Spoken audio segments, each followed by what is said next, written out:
पर हुआ ये है कि अभी ट्रम्प जो हैं, former president United states America के, फॉर्मर प्रेसिडेंट ट्रम्प जो हैं, उनके एक स्टेटमेंट आई है जिसमें ट्रम्प ने कहा है कि फंटास्टिक मोदी, उन्होंने कहा कि वो मुलाकात करेंगे फंटास्टिक मोदी से, मोदी फंटास्टिक है, और साथ ही उन्होंने कहा कि अब वो आ रहे हैं तो उनकी उनसे मीटिंग होगी। अमेरिका के इलेक्शंस होने वाले हैं। नरेंद्र मोदी सिर्फ 2 दिन के लिए अमेरिका आ रहे हैं और इस 2 दिनों में वो ट्रंप को मिलने भी जा रहे हैं। या तो वो मारा-लागो जाएंगे, जहाँ पे वो उधर है, क्या नाम है उसका, फ्लोरिडा में, जहाँ पे ट्रंप साहब की रहायश है, या उनको समवेयर अराउंड न्यूयॉर्क, वाशिंगटन यहाँ पे मिलेंगे इन केस वो यहाँ पे हैं। हो सकता है वो ट्रंप टावर में भी मिल सकते हैं न्यूयॉर्क के अंदर। हमारे प्राइम मिनिस्टर भी जा रहे हैं, आपको पता होगा, अगले माह वो भी जा रहे हैं। जी कहाँ जी, जा रहे हैं? यूएसए जा रहे हैं, लेकिन कोई खबर नहीं उनके बारे में। ना ट्रंप ने कोई बात की, ना वहाँ के कुछ हमने देखा कि अमेरिका के कुछ जो ओहदेदार, उन्होंने भी कुछ के ऊपर कोई बात नहीं की कि पाकिस्तान के प्राइम मिनिस्टर भी आ रहे हैं।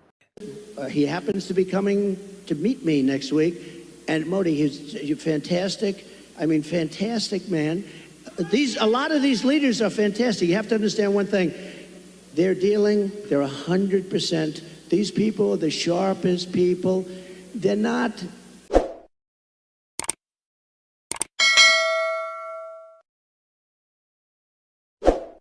तो आपके भी प्राइम मिनिस्टर जब जा रहे हैं तो वो बड़ा पहले से ही चर्चा हो रहा है और उनकी तारीफें हो रही हैं।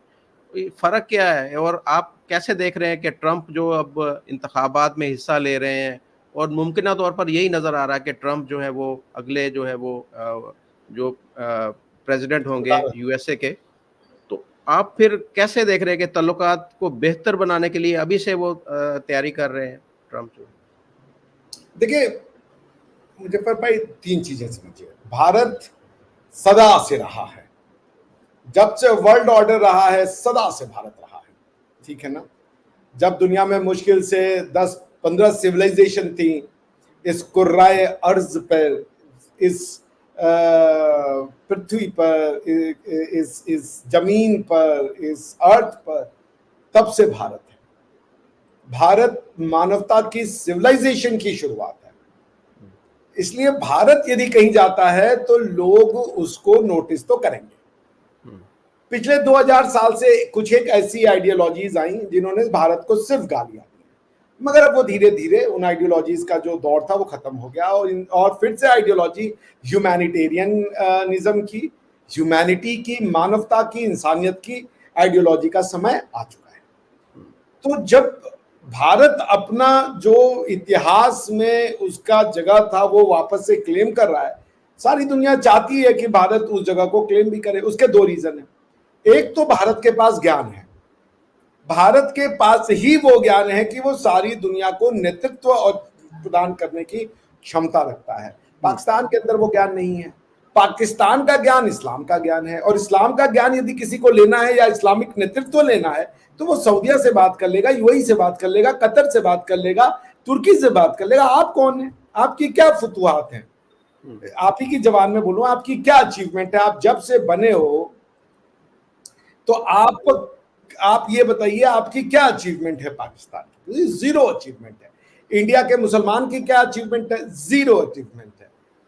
तो पॉइंट ये कि अब अगर मोदी जी जा रहे हैं, दुनिया उनको क्यों देख रही है कि भैया पुतिन साहब कह रहे हैं कि भैया Modi is the person who is going to mediate.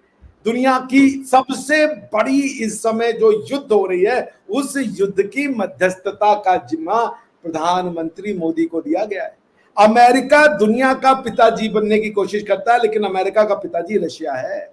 America यदि किसी से डरता है तो उसका नाम है रशिया, और रशिया के कॉन्फ्लिक्ट को बेसिकली, ये रशिया और अमेरिका का कॉन्फ्लिक्ट है, ये रशिया और नाटो का कॉन्फ्लिक्ट है। तो इंडिया बेसिकली रशिया और अमेरिका के बीच में मध्यस्थता कराने जा रहा है, इसको समझिए। India is going to mediate between a conflict which is being participated by Russia on one side and America on the other side. वरना आपको क्या लगता है ज़ेलेंस्की साहब इतना दिन से पुतिन साहब के को रेजिस्ट किए पड़े अपने दम पे? सवाल ही नहीं उठता। ये नेटो है, और नेटो मतलब अमेरिका, और अमेरिका मतलब नेटो। आप समझ रहे हैं? तो इसलिए अब दोनों विश्व पावर ने कहा है कि हम मिलिट्री पावर तो जरूर थे भारत, लेकिन हम ज्ञान का पावर नहीं है। और ज्ञान सिर्फ ये नहीं होता कि साइंस का ज्ञान, क्या आप पहले आकाश में चले गए, वो तो हम भी चले गए, लेकिन ज्ञान जो आपको परस्पर एक्सेप्टेबल बनाती है, जो मानवता को बढ़ाती है, ज्ञान जो प्रेम का संचार करती है, ज्ञान जो एक दूसरे को निकट लाती है, ज्ञान जो एक दूसरे को देख करके मुस्कुराहट लाती है, ज्ञान जो एक दूसरे के प्रति जो जो जो समझ लीजिए छल कपट है उसको खत्म कर दे, ज्ञान वो जो आपको अपने गले लगाती है, वही ज्ञान होता है। बाकी सब तो विज्ञान है, समझ रहे ना। Vote for Trump. ये देखें, ये जो बड़ी ताकतें होती हैं, India is a big power in the देखें, India can influence the elections of the United States. India America के इलेक्शंस को इन्फ्लुएंस कर सकता है। मेरा ख्याल है लेट्स बी लिटिल, थोड़ा सा होने की कोशिश करें। जैसे इंडिया ने महसूस किया कि अमेरिकन्स ने मेरे इलेक्शंस को खराब करने की कोशिश की। कैसे?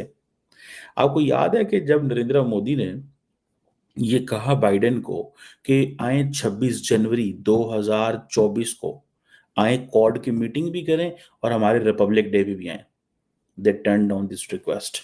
और उन्होंने कहा नहीं, this is your election campaign, you want us to stand for you, we will not stand for you. मेरी बात समझ गए हैं? ठीक है। उन्होंने कहा तुम ये चाहते हो कि हम तुम्हारे लिए खड़े हों, हम खड़े नहीं होंगे। तो नरेंद्र मोदी बाइडेन को या डेमोक्रेट्स को ये मैसेज दे रहे हैं कि ठीक है, तुम अगर नहीं जो मेरे लिए खड़े हुए तो मैं भी तुम्हारे लिए खड़े नहीं होगा, मैं भी ट्रम्प के लिए जा रहा हूँ। फिर अब गो के वो बाइडेन से मिल रहे हैं, ठीक है। अब अगर इंडिया को ये शौक हो, इंडिया को ये शौक हो, ये आप देखिएगा इस चीज को, if India really wants, like the Kamala Harris, they don't trust the Kamala Harris, remember. हमें ये तो पता था कि आपके प्राइम मिनिस्टर अमेरिका आ रहे हैं और उन्होंने जहां-जहां भी जो भी मीटिंग करनी थी क्वाड में और जहां पर भी स्पीच करनी थी डायस्पोरा, लेकिन हमें ये नहीं पता था कि वो ट्रम्प से मीटिंग भी होगी। तो क्या पहले से तयशुदा थी? लेकिन या ट्रम्प ने अभी के अभी ये कहा है, तो क्या अब उनकी मीटिंग होगी नरेंद्र मोदी के साथ? और ये भी बताइएगा कि क्या वजह है कि मोदी साहब बड़े पॉपुलर हैं। मतलब देखिए हर कोई जो है ना वो उनको वो कह रहे हैं कि फैंटास्टिक मोदी, कोई कहता है कि मोदी इज आवर बॉस, और कल उनकी सालगिरह थी तो उनको बड़ी मुबारकबादें भी दी गई। तो क्या उनकी सोशल स्किल्स बहुत अच्छी हैं, ये वजह है या आप समझते हैं कि कोई और रीजन है? मेन रीजन तो ये है कि भाई मोदी ने भारत को एक ऐसे मकाम पे पहुंचा दिया है कि नोबडी कैन इग्नोर इंडिया। आप ये देखें कि 2013 में भारत को फ्रेजाइल 5 में बोला जाता था कि जो फ्रेजाइल 5 है वो भारत है, उसमें से भारत है। बेसिकली इकोनॉमी की दृष्टि से वो बोलते थे। और अब जो है it is the happening economy. तो 5 मोस्ट रैपिडली ग्रोइंग इकोनॉमीज में से एक है और the fastest growing major economy है। तो मेजर इकोनॉमी जो $1 ट्रिलियन प्लस इकोनॉमी है उसमें फास्टेस्ट ग्रोइंग है। तो आप जानते हैं अमेरिका जो है वो बड़ा ही एक ट्रांजैक्शनल टाइप का एक नेशन है। तो जहाँ उसको मौके दिखते हैं, जहाँ उसको इकोनॉमी अच्छी होती दिखती है, और if you talk specifically about Trump को डायस्पोरा का वोट भी चाहिए।